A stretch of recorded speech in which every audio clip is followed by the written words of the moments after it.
Howdy, howdy, howdy. Woo. Kind of got caught doing something else. Alrighty, here we are, Thursday night, Johnny Small Train Talk Show. Yeah, March the 5th. Wow. This one's starting to pick up speed on this year again, too. Alrighty. See, we got a few people up here in the chat. We got Pirates of Mall Trains passing by you and rock and roll trains. How y'all doing? Anybody wants to be on the panel? You see, we got plenty of room right now. Just jump on in. Where'd my cursor go? Oh, there it is. Okay. Just, alright, seems like everything's working okay for right now. But, alright, as Bill says, let's do some homework here. Hey, Eric, how you doing? Good, how are you? Alrighty. Oh, we got Robert in here, crazy. Is in here too.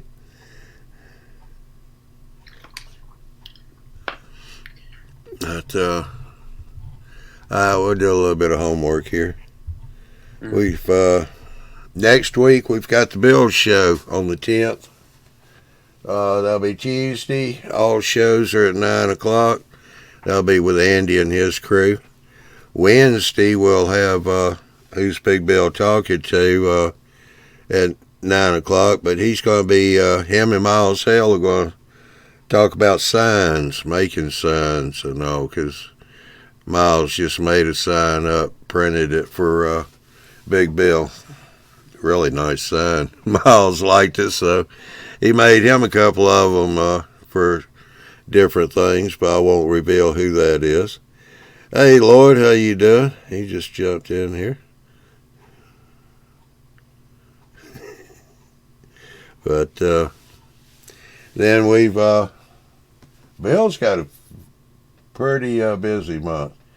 March 17th is going to be Ralph. Workbench to mainline. Yeah, he's weathering a couple of engines up, so he's been asked to do that. So quite a few people have said okay. He's doing it. All right, we got Brad in and Rob. He just popped in. Why you run naked, fool? I just saw that. But then Bill's got another one. I'm not going to say who it is, but on the 18th, Bill's show on the Wednesday. That one ought to be really interesting. It's about a product that's out that a lot of people are rather excited about, very interested in. So you need to come in and see about that. So where you at tonight on your layout, Eric? I'm not even working on it. I moved part of it upstairs because my mom's gonna be moving out. I live with my grandma.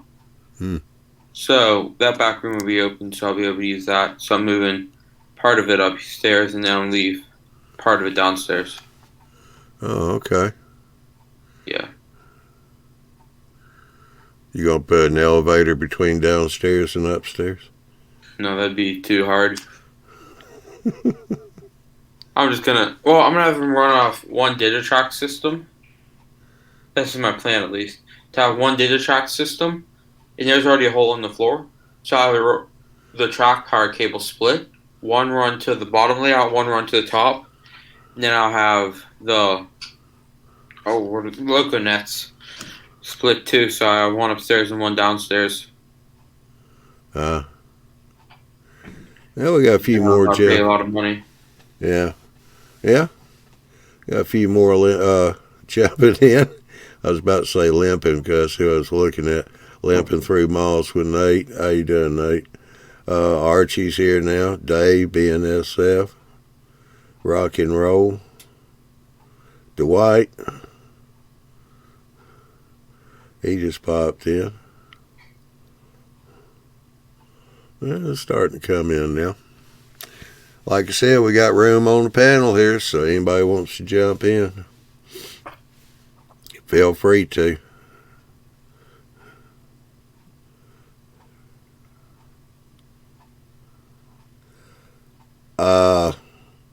somewhat, Robert. Robert was asking, does Digitrack run on the old phone style type plugs? Not for the telephone, because it's only a 4 wires and you need 6. So those RJ12s, I don't forgot what the one Digitrack uses. It's the 6 wire. Looks just like that plug. Exactly like it, except it has 6 wires in it. What do you mean more than y'all, Gino? How you doing? It's evening. Are you doing like me? Switching your night and days around.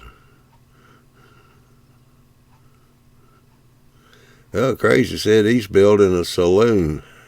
Hey, Ari, how you doing? He just got in.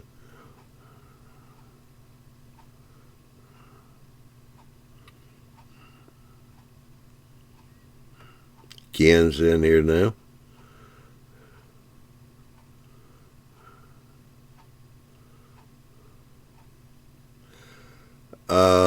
Yeah, I think it is like the Ethernet plug, Crazy. All I tell you is it's a 6 wire plug. Instead of the phone has 4 wires.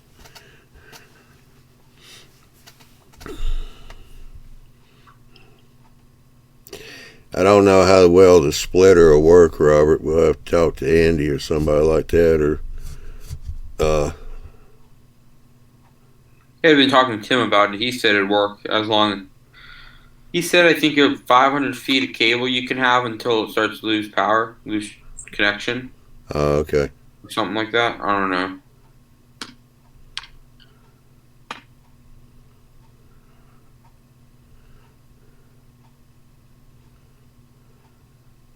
And a chalk power has to have a pretty good sized gauge to have that to run from downstairs to upstairs. Because my layouts are like right above each other. Yeah. Alright, they're saying Ethernet is 8 wire, but LocoNet I think is only 6 wire, but they do make a 6 wire plug.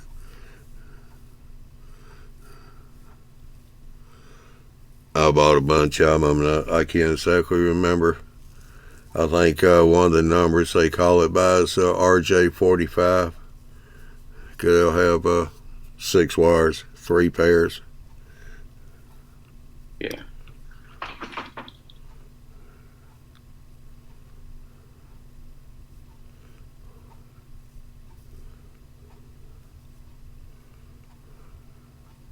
Okay, Rick is saying that the RJ45 is larger.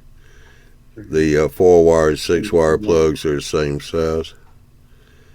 So scratch that. I was wrong about the RJ45. I don't have any down here with me, so I couldn't tell you exactly what it is.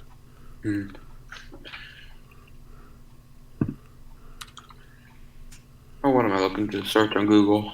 Just forgot. Oh.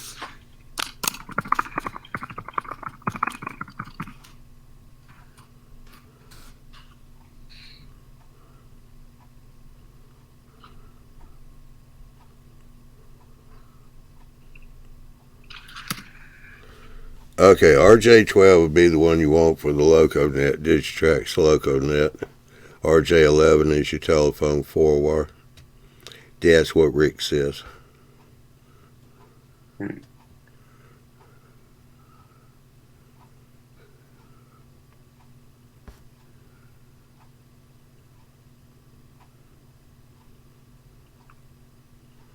There we go. That's what I've been looking for this whole time. Hey, D-Bob, how you doing? Hey, good, Johnny. You? Your sound is actually not working. Yes, it is. Yes, it is. Oh, dang it. You got me.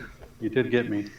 I thought for sure this thing wasn't going to work again. I hadn't been on here in a while, so I was like, anything could happen. But the day I've had at work today with computers, I wouldn't put it past my own computer not messing with me today. Yeah. So how you been? Oh, been busy, off and on. Went to a train show last weekend. Saw Dwight there. Oh, did you? Yeah. Yeah, my condolences. Just kidding, Dwight. Yeah. I I think it's Split Rock there too as well. Oh, really? Yeah. Yeah. So that was good. Wow. So yeah, it was a fairly good show. A lot of good things to see. It was a lot of N scale, which was surprising actually. It was a pretty good balance, I think, of HO and N. Okay. World's Greatest Hobby on tour. We've got the NMRA Piedmont show coming up 14 and 15, which is not this weekend, but next weekend. Mm-hmm. Piedmont. Where's that going to be at? Atlanta. Oh, A little bit of a drive for you. not too much farther than where I was a couple weekends ago with James down there in that general direction of the world. Yeah. But, saw some interesting things, that's for sure. Yeah. Caught the Norfolk Southern 911 as we were driving through Tennessee. Oh. That was unexpected. Yeah. So then I had to go buy the model. So it's never fails. Hey, well, I saw it.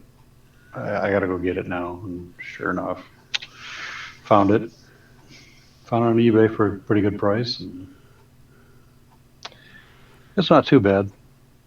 The only problem is I think the plow sits a little low because it hits some track features like a switch, a little the arm that goes back and forth. You can connect to on the Pico switches. Yeah.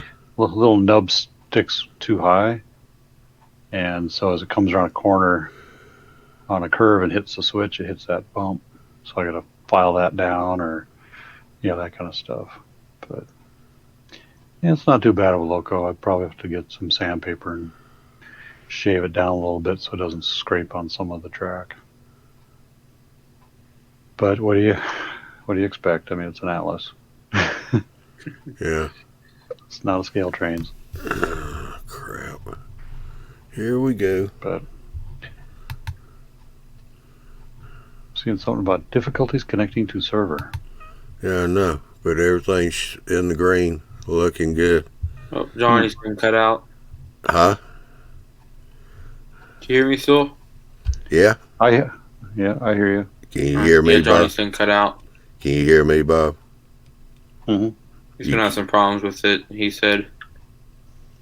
Bob, can you hear me? Yeah, I can hear you, Johnny. Okay. Eric says he can't hear me. Guy's about to do a refresh. Wait, Johnny's in here right now? Yeah, he's in here. Well, I don't see him on my end. You can't see him? No. Tell him to Wow, refresh. It's all my fault. I came in here. Tell him to refresh. Yeah, probably should refresh your login. On whereby, not on. Oh, well, yeah, not the whole computer, but the whereby. Go out and come back in. Yeah.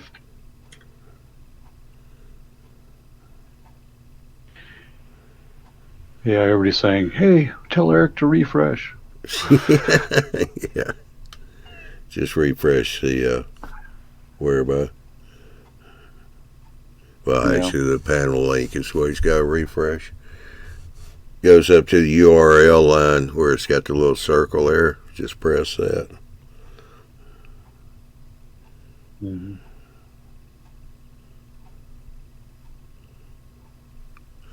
So, well, I guess that'll disappear sometime or another. That might be for Eric's connection and not for me. Yeah. You still there, Eric?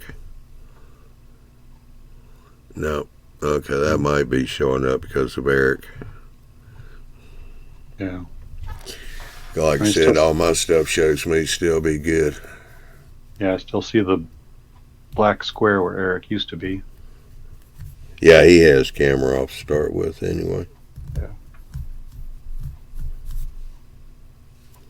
Well, they could be having some server issues out there, it looks like, so.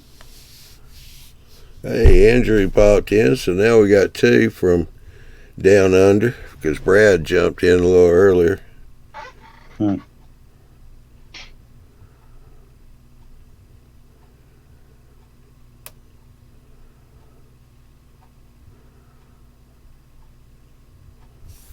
I see that Andy was in here? Yeah, I guess Yeah. he was in here a while back. So you're talking something about telephone wire, RJ45s and 11s and stuff? Yeah, somebody was. Oh, Eric was talking about splitting his, He's got Digitrax. I just couldn't remember the numbers. I hadn't messed with it in quite a while. I thought it was RJ45 we're using, but that's actually the Ethernet, and it's a bigger plug. Yeah. Yeah, it's not.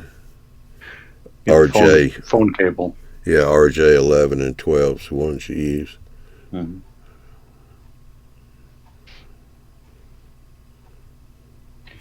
Yeah, that's something I haven't really gotten into to kind of figure out how to make my own cables. It's like hard to find the parts. Well, I need this. Well, we don't carry that. No, I got everything on Amazon. Yeah, I just can't go down to Home Depot or. Oh, no.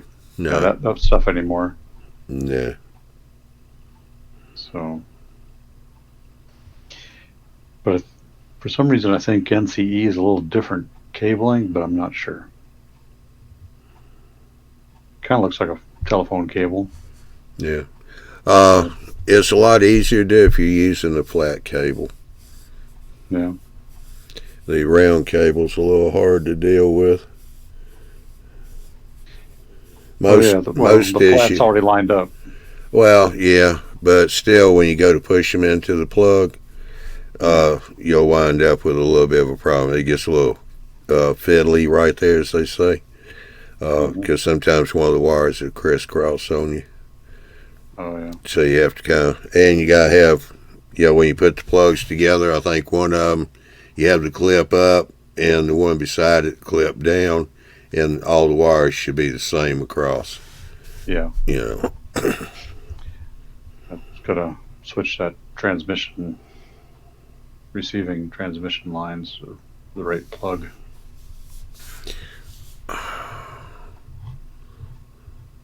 All right.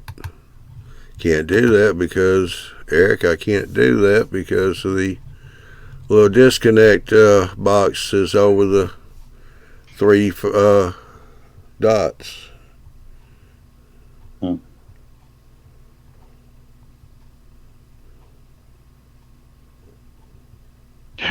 Yeah, Rick Bailey said, that was for the command station.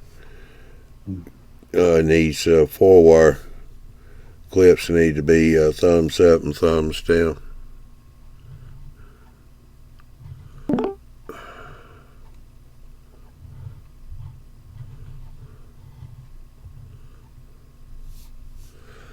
Okay, everybody's popped out on me. I'll see if Bob can get back in here.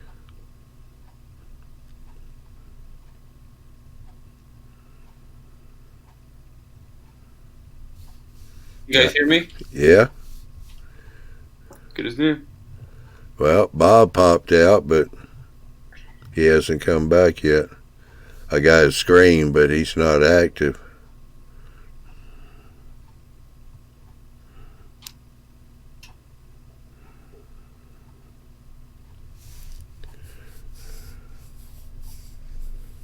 Hey guys, I'll be right back.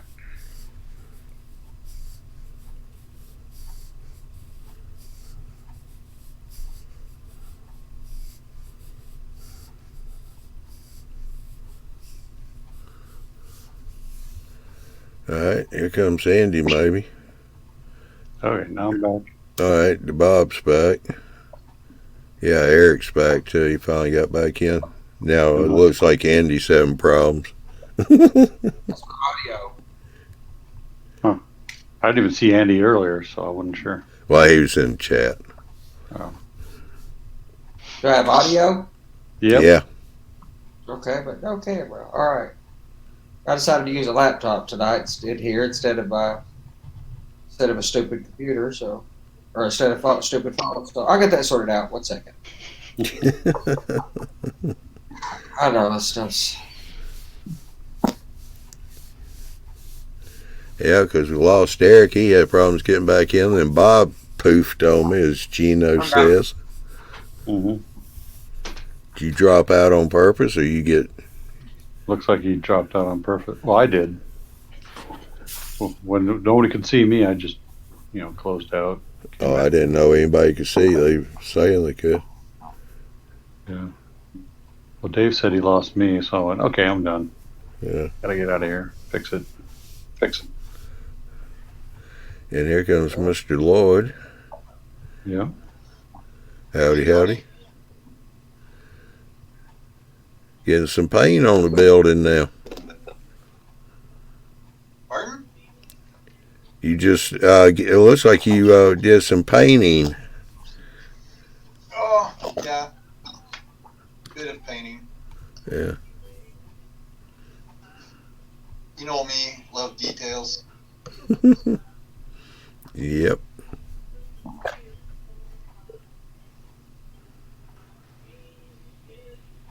No, I've taken a break from that building. I did some weathering on a flat car. Yeah.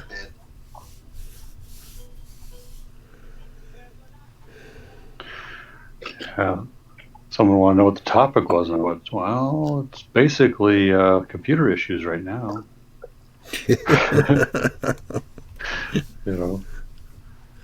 Luckily, it's not on my end this time. It's been on my end during shows, but past few shows now, everything's been acting right. So Usually it's not the computer, it's the user. Yeah. All right, Lloyd, Dwight wants to know, did you airbrush or hand paint the building? Hand paint with a brush. I'm still waiting for my airbrush, which I ordered from Badger. You know when they had that special? Yeah. So it might take another, 2-3 months before we get it? Yeah. So you mask it off before you hand painted it? No. I No. got a good steady hand. That's pretty good. Yeah. Well, when you've done 18 buildings, you get used to it. Yeah. Hey, Andy? What's up? Hey, Lloyd. Okay. I don't know why the camera. I haven't used that laptop in a while, so I'll play with it when we're offline or otherwise not streaming. Hey, you saw. So you got to see the J, Bob. You see the J, the 611. That's the reason that locomotive single-handedly made me interested in steam. Maybe even fell in love with steam. And then once I seen the Class A, the big articulated that they don't run anymore, haven't run it since '93. I mean, the thing is a beast. So, but N&W steam cost me. Don't get me wrong. UP steam is awesome. The nickel plate, 765. I mean, steam is just awesome across the board. But the J, I really fell in love with. No, I didn't see 611. I saw 911. The 911. Honoring the first responders. Okay, not steam. Okay. Yeah. Okay, you saw the. You had your X9. 16 or 9 upside down. That's what you did. Yeah, that's all right. We do that. Yeah. Oh yeah. You know what? That's an interesting thing. If you're rail fan, Norfolk Southern has an app. Everybody has an app, of course. There's an app for that, obviously. But there's an app for tracking any of the heritage locomotives or special schemes. So it'll tell you the GPS locations of any of the locomotives, I guess, with some accuracy. So you can look online and see if you want to see the Interstate or the Southern or the N&W Heritage or any of those locomotives. And it'll tell you where they are, where they're going to be, etc. Now they may not have them if they're not in fleet service at the moment, but you do see them on the line and where they're going to be roughly. Yeah, that's pretty cool. I know you can follow the UP Steam program, wherever that's going to be at. It's fairly accurate with their GPS they got, but I haven't really seen one for their other heritage unit things. Maybe there is one out there. I mean, there everybody is. these days is. I mean, it's a good marketing pitch. I mean, that's the whole benefit to the Steam program anyway. Was always as a marketing pitch, and so that's why Steam programs tend to come and go. That's why Norfolk Western, Norfolk Southern, especially their leader. Every time their leadership changes, we lose the Steam program, and then the leadership changes, and we get a Steam program back again. So every time the president changes, something happens with the Steam program. Yeah. Seems like it. Well. Oh, and then briefly, because I didn't get a chance to chime in on the RJ11 and RJ12 are effectively the same. RJ11 is supposed to be 4 connectors, but in their infinite wisdom, Chinese companies only put the 2 center connectors, which is all that's required for just a regular stupid POTS line or plain old telephone system. POTS line, it only requires the 2. 4 is required if you have 2 lines or if you have a multi-line phone system. The 6 conductor is an RJ12. It's physically the same size, but it has 6 conductors across it. That's what's required for Digitrax, for LocaNet, etc. And sometimes, depending on how you use them, you have to wire them in a crossover configuration. Some of them can be wired the same end to end, and what Johnny was talking about is what they call a crossover. So if you look up an RJ12 crossover cable or X over cable, you'll get the pin out that you need. Okay. And then an RJ45. RJ45s have crossover cables as well for networking, but that's pretty much everything these days. If you buy a network card, it'll say auto detecting. That's because that done away. The auto detecting done away with the need for crossover cables. But Actually, what you can do is just go to Google search, and what I did was Digitrax LocaNet, and I found the article, and the guy actually had a chart in there that shows you all the pin outs for the wire. That makes sense. At Amazon, you can buy a set of crimps that'll do RJ11, RJ12, obviously, and RJ45. And you can buy a set of crimps for $12. I would recommend spending $25 if you plan on using them more than a couple times. Buy a decent set of metal, $20 crimps. You don't need a set of $50 conduits or something, but a set of $20 crimps will last most of us a lifetime. Yeah. Right, I'm back. And they're pretty easy. You just need to watch a couple videos on how to do it. You watch a couple videos on how short to cut the wires, all that stuff. I mean, YouTube. You can do anything if you got YouTube. I mean, most. Yeah. So Actually, that crimper I've got, it goes ahead and strips and cuts them for you. I wonder how it would do that. I understand how it would do it mechanically, but I have like 5 different kinds of RJ45 plugs. So yeah, I mean, well, you got one part that strips that outside insulation, and then you put it in for the other one, and it strips off that little bit that you need to go in the plug. Yeah, they've got these little, the little thing that you spin around the wire and all that stuff. And I think of all those things as trinkets. Yeah, those that you spin around the wires, just most of the people use those are your cable companies, because coax. Oh, yes, with coax that makes sense. But I've had plenty of guys come out on a job and start running RJ45 wire, Cat5 wire, or telephone wire. The moment I see one of them pull it out, I'm like, oh, that's an amateur. I'm gonna have to go through everything with them. A guy who's serious about it is going to use a set of alignment shears. I mean, it's a pair of scissors. If they use anything other than a pair of scissors, I know they haven't done it long. The moment you see a guy use a set of alignment shears and buy a set of those, that is a great investment. You can cut wire.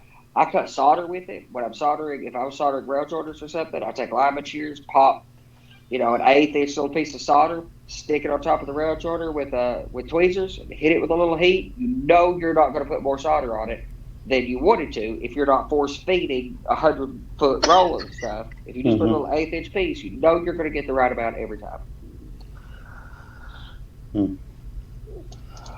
But lineman shears, cut wire. I mean, you're not going to cut like a 12 gauge house wire or something with it, but anything normal, you can, it'll cut RJ45 or Cat 5, Cat 6 shielded cable and just whoop. Yeah, I just got a regular pair of wire strippers I use all the time.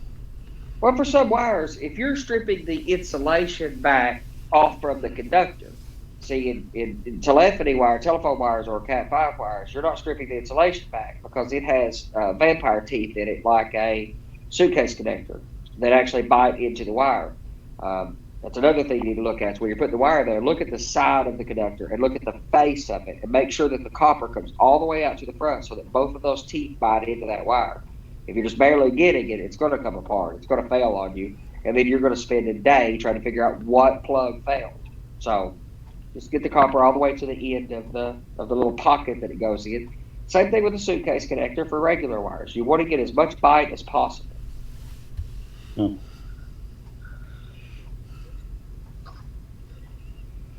But you don't have to strip the insulation back. Now, I am a fan of an actual stripper, set of wire strippers, especially the automated ones with the spring clips. Especially if you're doing really small wires. That's what I got. Wires.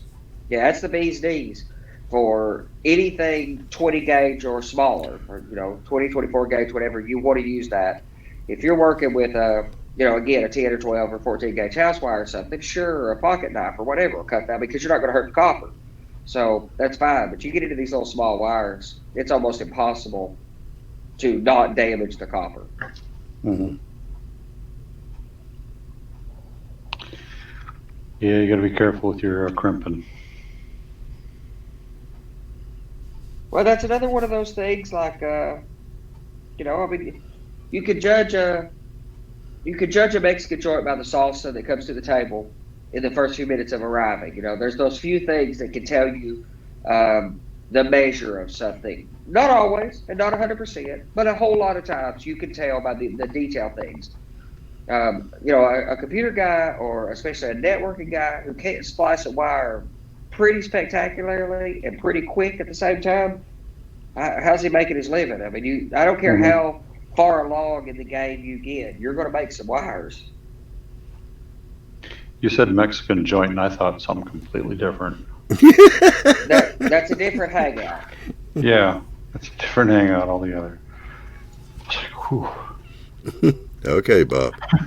This is a family style show here. Okay. Yeah, I know. I was just like, what? A Mexican restaurant, anyway. Salsa is the dead giveaway there. But, or like any of the, I mean, I'm just thinking of some example like that. There's these little measures that somebody ought to do certain things right. Now, whether or not they do other things right or not, I mean, a networking guy who can punch great wires is fine, but if you can't configure routers or deal with server configurations or whatever, that's a whole other thing. But if he can't do wiring at all, even the most basic of his thing, how is he ever going to do the other thing well? Right. Yeah, you gotta practice a lot. I mean, granted, I don't do it very much at all anymore. We buy cables pretty much exclusively, but you're still going to make a cable here and there. You're still going to repair a cable here and there. So, and it's a skill you should have developed years ago. And when it comes to making cables for the railroad, most cables I would recommend buying. You cannot make a cable as good as what's pre-manufactured that have fused ends where they actually fuse the RJ45 connector onto the Cat 5 wire, and you can get these really small, what they call slim cables that are just awesome cables. By all means, buy those things. But if you want to run to your UTP cat panels under the layout where you can run exacting length cables, granted, you ought to make you a little service loop on the back. Spool you up a foot of wire in case you ever have to re-terminate it. But if you don't want a whole pile of loose wire under your layout, make them is a good idea. So there are those unique use cases. Okay, here we go. Ralph isn't here tonight, so we got a new Ralph tonight.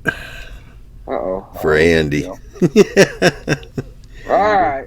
Yeah, we got a Cat 5 guy. I thought I'd stir something up. Yeah, Rick, Rick, I got a Cat 5 guy. I thought I'd stir something up. Yeah, we got a Cat 5 guy. I thought I'd stir something up. Yeah, Rick, yeah, Rick, I thought I'd stir something up. he said, Andy, I disagree. I'm that IT guy. 90% of network failures are due to homemade cables. No question. And I agree. If I walk into a place, I mean, I was working for the government over in Elizabethtown here this past, or yesterday, day before yesterday. And that's what we were talking about is they had a bunch of, they had an old patch system that we're replacing with a rack, putting a lot of fiber in. And then a bunch of or a bunch of made cables. Some guy had sat down and made 4-foot patch cables. Who on earth would do that? Whose time is that invaluable that you could do that? And as I said, you cannot make a cable that is as good as what you could buy. It's not possible.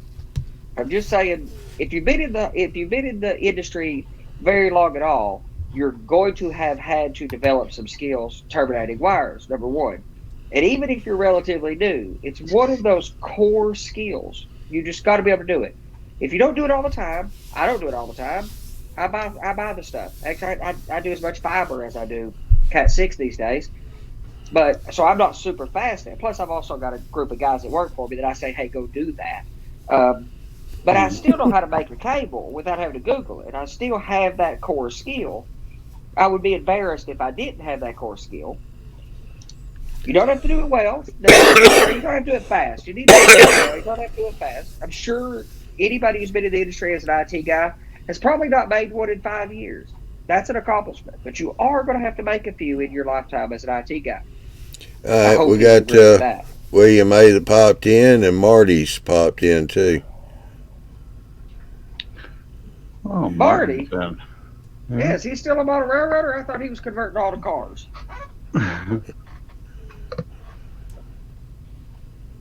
You got to see these cars he's got, though. Marty, you ought to come on and show him the cars. Bob hasn't seen these RC cars. They're pretty insane. Okay. I got to agree with Rick here. Well, he said, must have been a contractor. Contractor equals. If you're not part of the solution, there's good money to be made prolonging the problem. Again, I'm not a fan of making cables. I'm just saying there's going to be cases still today where you cannot use all pre-made stuff. There's still use cases. Yeah. I mean, I just pulled a bunch of wires to an ATM through conduit with a wrap. There's no pre-made cables going to go through that conduit with a wrap. Nor are you going to send like shielded wires and stuff. So there are cases for making cables. They are few and far between, which is why I said I would absolutely prefer pre-made cables anytime I could use pre-made cables.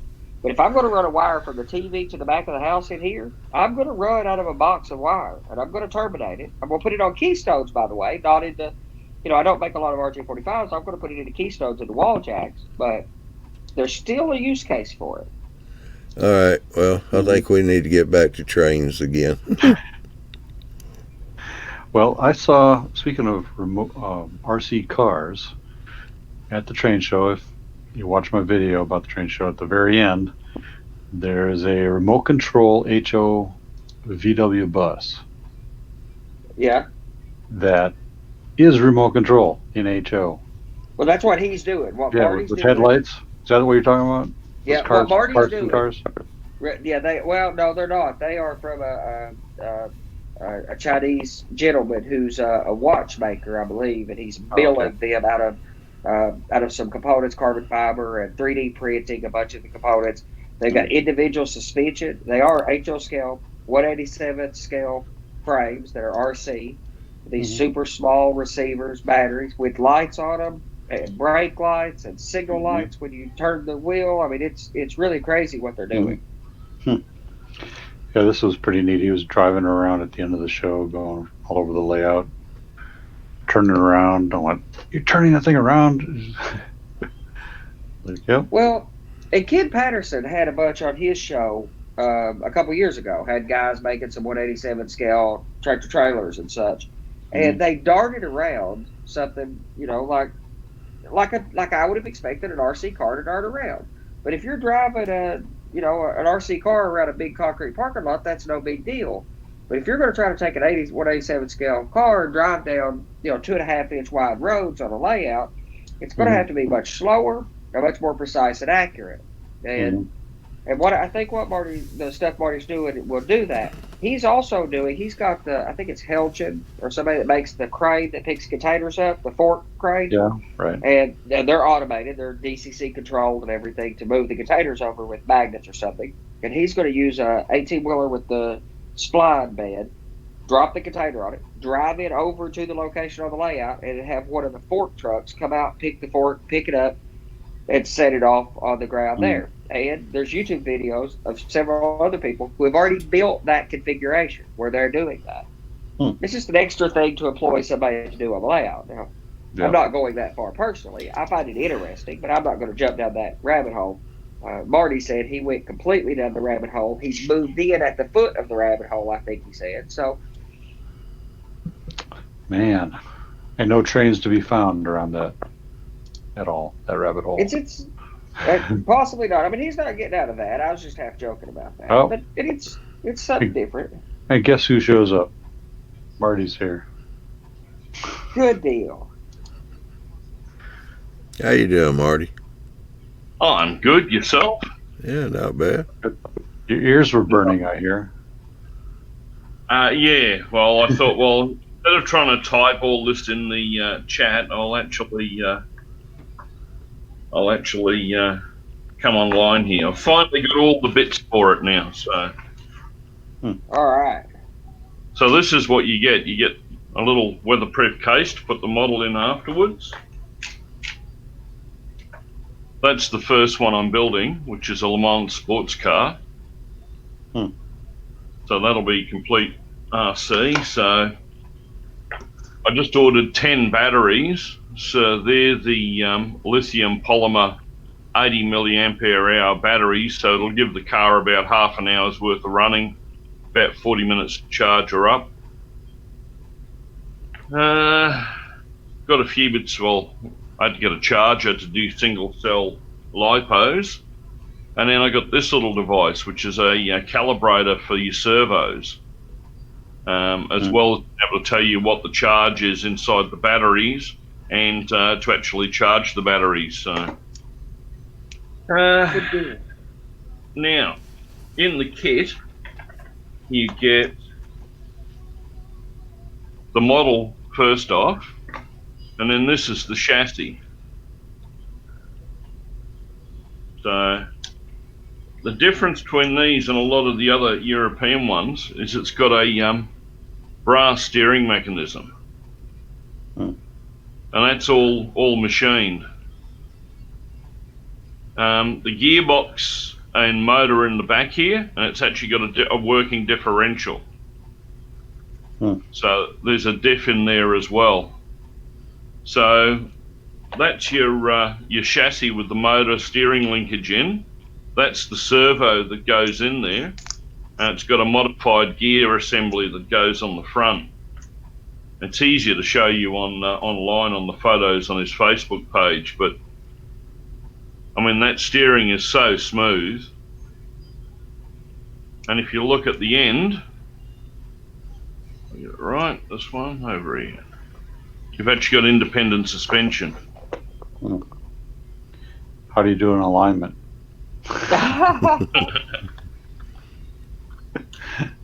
There's your that's your receiver.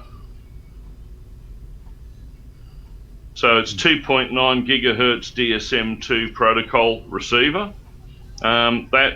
This one outputs to a speed controller, but the new ones I've got on order from the UK, they're 9mm by 9mm.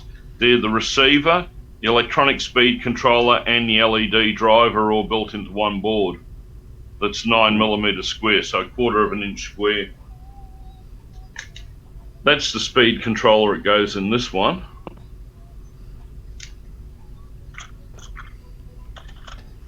And then you get all the switches, LEDs and bits and pieces, but it's got tail lights, headlights, high and low beam headlights, brake lights. Some of the other controllers, the controllers I got coming out from the UK, the receivers, they actually have hazard lights and indicator lights on them. So when you put the steering to the left-hand indicators come on on the model. But yeah, I met this guy. He lives in Hong Kong, and he's a watchmaker, and he makes all the mechanisms for these. Makes all the drivetrain. Like the drivetrain, the body is a carbon fiber CNC body chassis, and it's molded to fit into that model. But he sells generic chassis which you can use to fit into other vehicles. He's working on a 4x4. So I've got a chassis on the way to go into this, which is an Australian Ford Falcon sedan, which was probably the most common car in the 1980s in Australia. So, so yeah, we're going to be RCing one of these. I found another site then that does all the drives. You can buy all the gearboxes and drives made up to operate a tilt truck or tip truck. So the project after this then is to do a tow truck that's got a tray back end that slides off and then tilts down. Yeah, roll back. Yeah. So well, that's what we call them here in the U.S. now. Yeah. So yeah, I haven't swallowed the Kool-Aid. I drank the whole bottle. That's the way you said that. I knew there was something about that rabbit hole business you said. And that's the transmitter I bought for it. So he's mixing up another batch of Kool-Aid too. Yeah. So you'll be at St. Louis, won't you, Bob? Which time? There's two of them. For the NMRA. Yeah, I'll be there.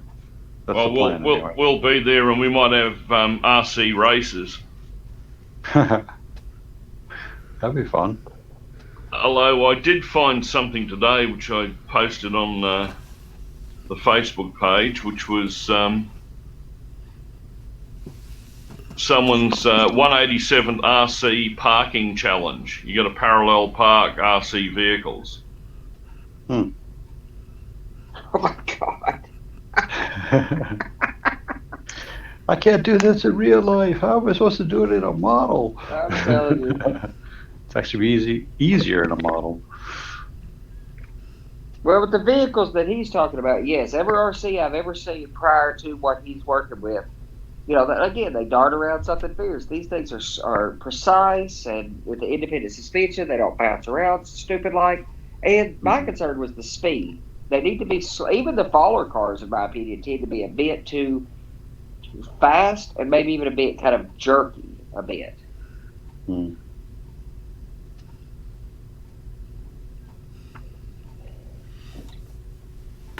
I'll show you how smooth they move.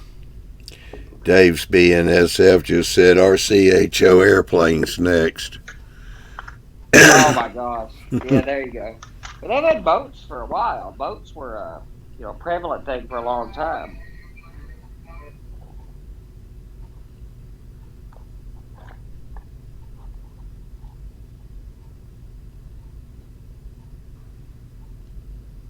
So they're actually having an RC parking challenge.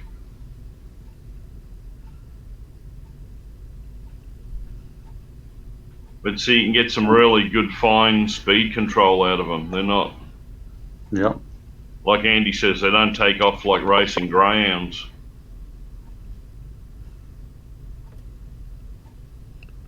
And they usually all got brass chassis underneath them, brass mechanisms.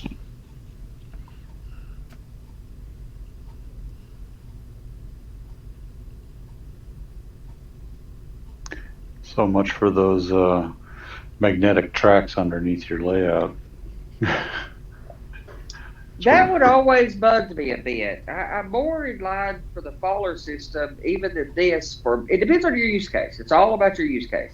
If you want moving scenery like I do, and I don't want to have to interact with it, the Faller or Faller equivalent system, because there's a thing called the Open Car or Open DC Car that is a Faller-like system that you kind of build out yourself, is more applicable to a to a moving scenery system. What I'm interested in is taking some of these machine components and making them run in an automated faller style configuration.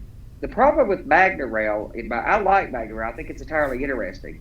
But if you like to run your sound locos and everything and have, at a fairly low volume, as well as have like ambient sounds, that MagnaRail system is pretty loud. So you're going to lose a lot of the nuances of subtle sound effects if you care about such things. Mm-hmm. So, but I'm glad that there's all these multiple products available, so you can use what works for you. But there's he's building a four-wheel drive Land Rover at the moment. It's not there. Which I'm interested in. It's four-wheel drive, full independent suspension with 2 differentials.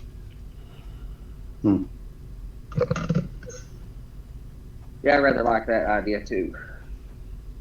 You use that to go pebble crawling. Yeah, Crazy said now he wants to make an O-scale monster truck. There's HO monster trucks already out there. There's a HO Porsche that's been done. Mercedes.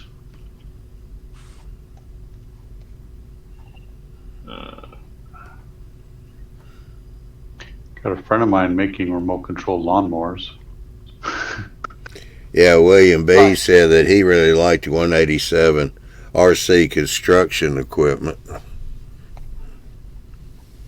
Yeah, that's a good use case for this technology too, is in construction equipment. So this is the Land Rover that I've ordered, which is 4-wheel drive, 2 differentials, independent suspension on each wheel, and a brass chassis, brass steering. Wow. There's the four-wheel drive. Yeah.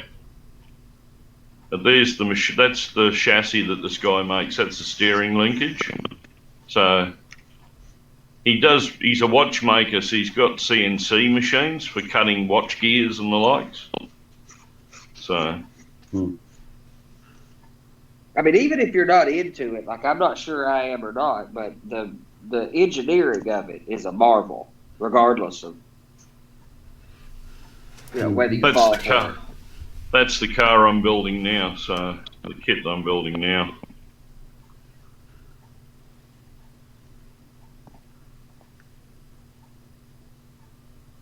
That's the mechanism once it's all together. But see how the servos always have their throw arm off one side of the servo? So he's cut a gear and a cam system to move the pivot point to the actual middle of the servo. And that's on one of these little servos. I would have figured Marty would be doing an MG. That's been thought of. I've got an MGB and I've got a TC in 187 scale. But that's the size of the transmitter there. The new ones that they've brought out, you don't need these. You don't need this board over here. That's a speed controller. It's all built onto the one board. You can do away. This is the lighting distribution board. It just makes it easier to solder the wires on here than trying to get them all on the. Yeah, you're going to skip some of that. That's the 4-wheel drive mechanism that he's putting together. If you do an MG or a Mini or something, you're probably going to be skipping a few of those baseboard soldering control conveniences. That'd be a tight fit. But there's your independent suspension, springs underneath there for each drive arm.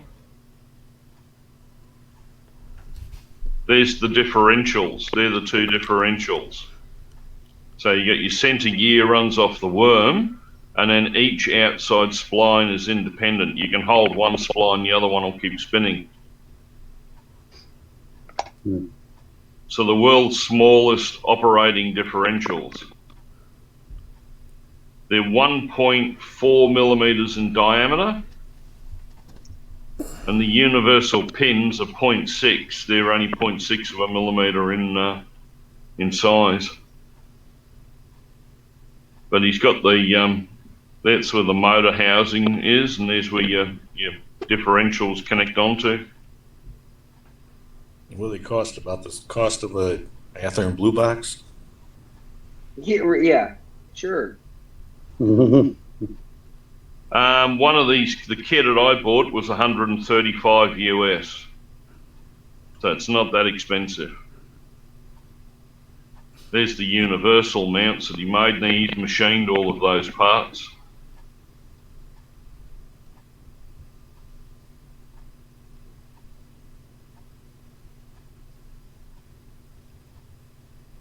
And he also does some cast chassis,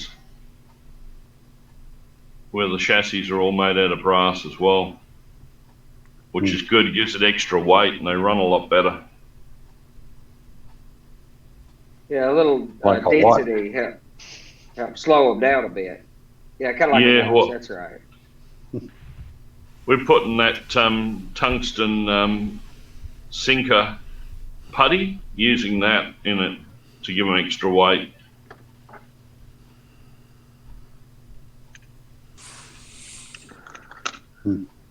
That tungsten stuff's pretty good. It's pretty expensive, of course, for how dense of material it is, but that tungsten stuff's incredibly heavy for how small it is.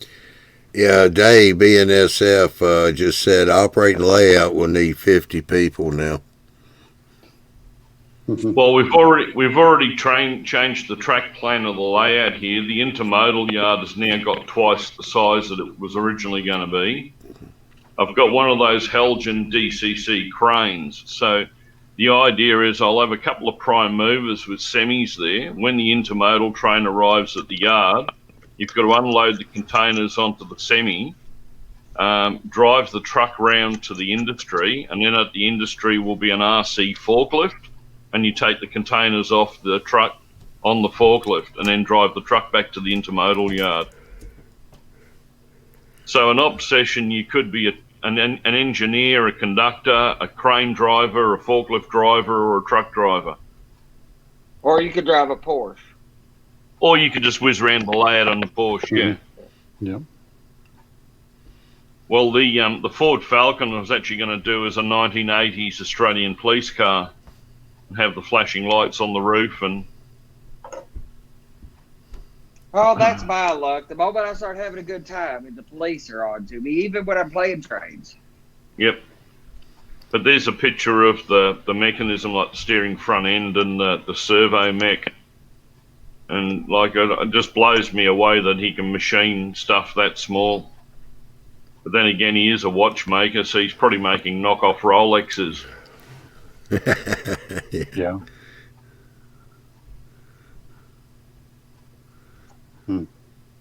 That's the semi-trailer that's available, and it's a brass mechanism. So that's the one I was looking at getting. Oh, that's what Ron Boyce needs. Yeah, he's further south than you. Yeah, Ron's done a couple of plastic model ones, but they've got the solid suspension. They don't have independent suspension, and it's the same as that Volkswagen that Carson's are making at the moment. That's HO remote control. It's the speed controller is really bad, and it's basically just on and off, and it takes off like a scolded cat. Oh, so he has done a RC truck then. Yeah, he's done an RC truck a few years ago, but it was basically just an all plastic construction. So yeah. Like these things, the suspension bounces on them. So when you pull in somewhere and actually stop, the front of the truck bounces down like a, dips. like a real one. Yeah, I'll take a dip. Mm-hmm. Like I said, even if you don't subscribe to it, even if you don't fall in love with it or something, if you're interested in engineering at all, you have to marvel at the engineering. I'm not sure I'm into it or not. It's a tough sell, but I'm enamored by the engineering. Look at all the wires on that thing. Jeez. Yeah, that's how you become good at soldering. A little bit of that. They've got brake lights, hazard lights, marker lights, and indicators.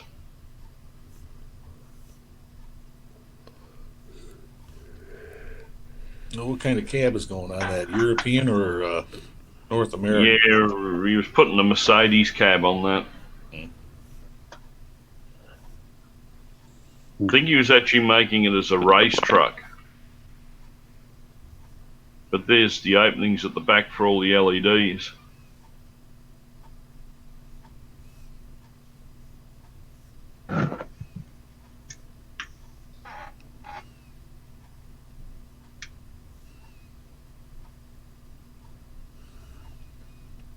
There's the motor and differential. This one doesn't have a working diff in it.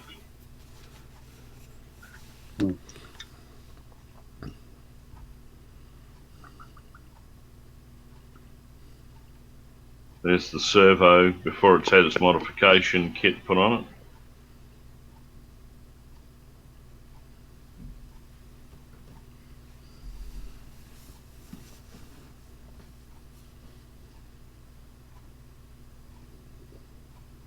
But yeah, so one got some really fine tips for the soldering iron, so they're 0.5 of a millimetre tip, half a millimetre tip.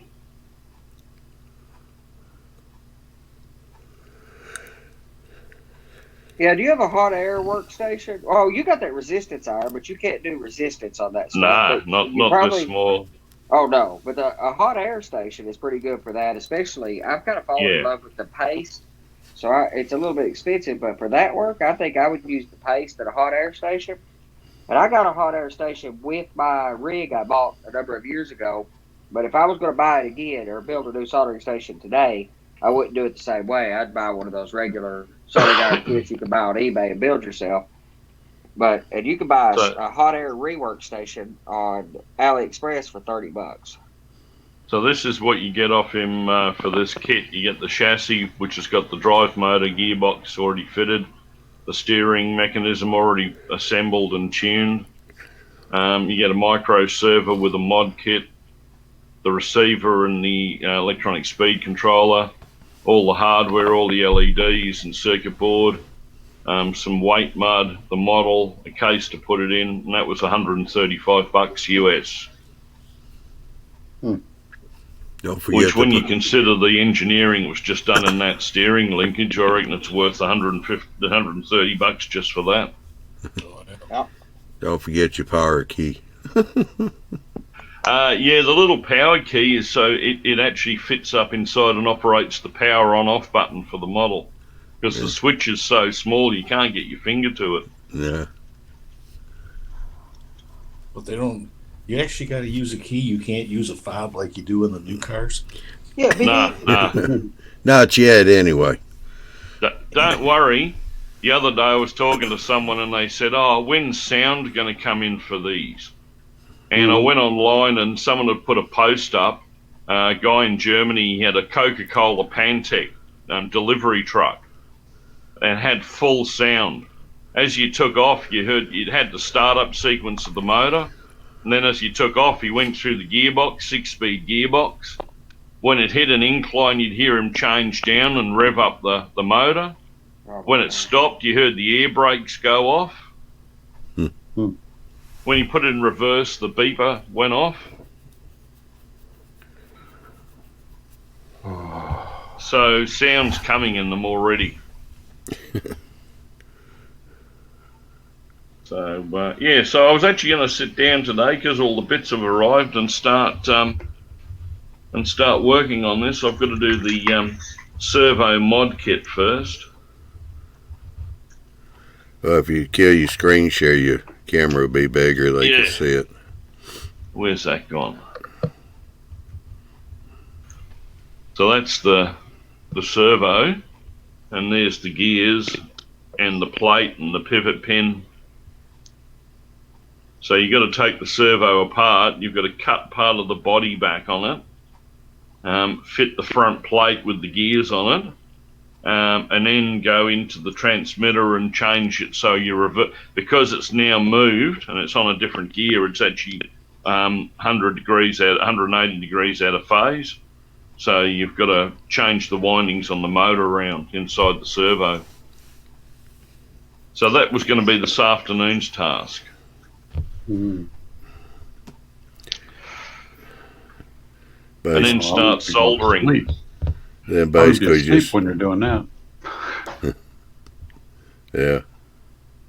So hopefully by the time, because I'm coming over to St. Louis, so by the time that happens, I should have the Falcon done, the Porsche be done, and maybe one of the trucks. So I was thinking of bringing all three of them over. But how long does it take to do all those? Or just do one of them? Well, I've not done one yet. This is the first one I'm doing, and I figured it'd probably take, a couple of nights. Because all the main mechanics is already done. You just got to put the electronic. Most work is on the servo, getting the servo ready to put in.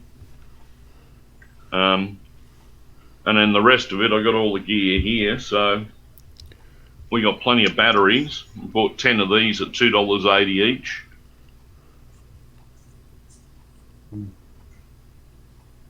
So yeah, by the time St. Louis comes, I hope to have 2 or 3 of these done.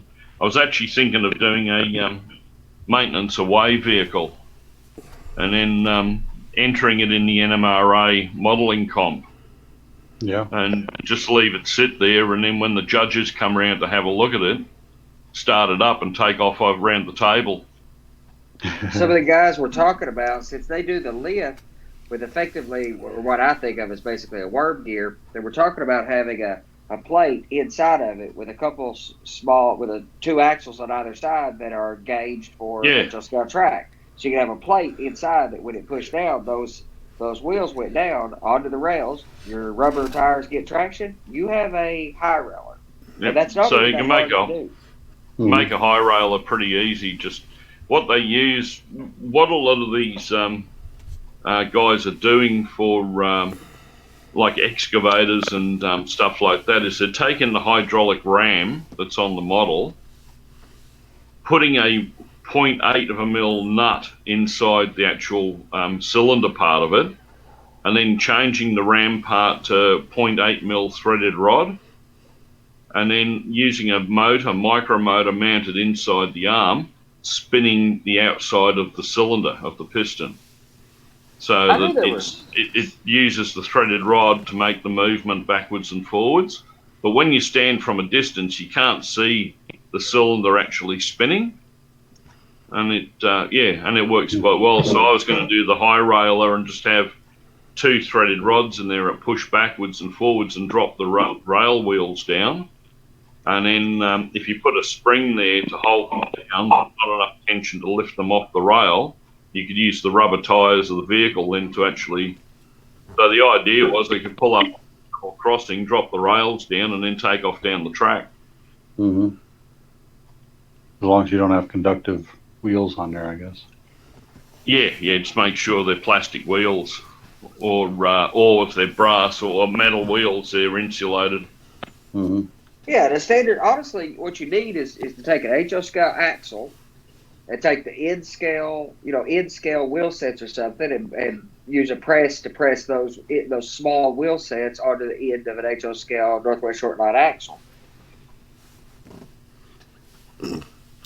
Alrighty. Well, we didn't hit the hour 15 mark, so I want to make sure we covered Marty's show and tell there on the RC cars. And by the way, how you doing, Andrew? Not too bad. How about you? Yeah. Okay, except I see double of everything right now. I gotta go to the doctor tomorrow and see what's going on. Been doing this for a while. About a week and a half now. Yeah, I don't think that's how that's supposed to work. You definitely need to get that. Yeah. Something. Yep. Alrighty. Well, let's see. Next week we've got March the 10th, we've got the Bill Show with Andy and his crew. And then March 11th, we got Big Bill, who's Big Bill talking to. And that's going to be him and Miles Hill doing signs. So that's going to be interesting because Bill's been itching to show off his Kentile floor signs. It's pretty amazing. To anybody who's followed him on Facebook, and if you're not following him on Facebook, you're missing out. It's pretty impressive. Yeah. Then March the 17th, we got Ralph's workbench to mainline where he's weathering a couple of locomotives. People been asking him to do, so he's going to be doing that. And then Bill will be back on the 18th with another show. And I'm not going to say anything right now, but I can tell you it's a very popular product that everybody seems to be interested in right now. Do what? Indeed. It's trains, right? Something like that, yeah. Something like that. Okay, good. Yeah. Close. It's trade. It's definitely trade adjacent. Okay, train related. That's good. Hey, Dave, we try to do our best to keep people up as late as we can. Alrighty, with that said, y'all have a good one. Have a good weekend. Yeah, they say spring is coming pretty soon. We're about to drown here in the south. Up north, they're still getting snow up there, so Tornadoes. don't know. Hot here. Yeah. Blooming hot down in Australia right now. That's right. Hot and humid. Well, at least you got past your wildfires, didn't you? Yeah, now we're getting cyclones instead. Yeah, you know. So if you're not burning, you're drowning in Australia. At least it keeps the alligators at bay. That's right. They come down the street now. You don't have to go looking for crocodiles. All right, y'all have a good one. We'll catch y'all later. Okay. See you, Johnny.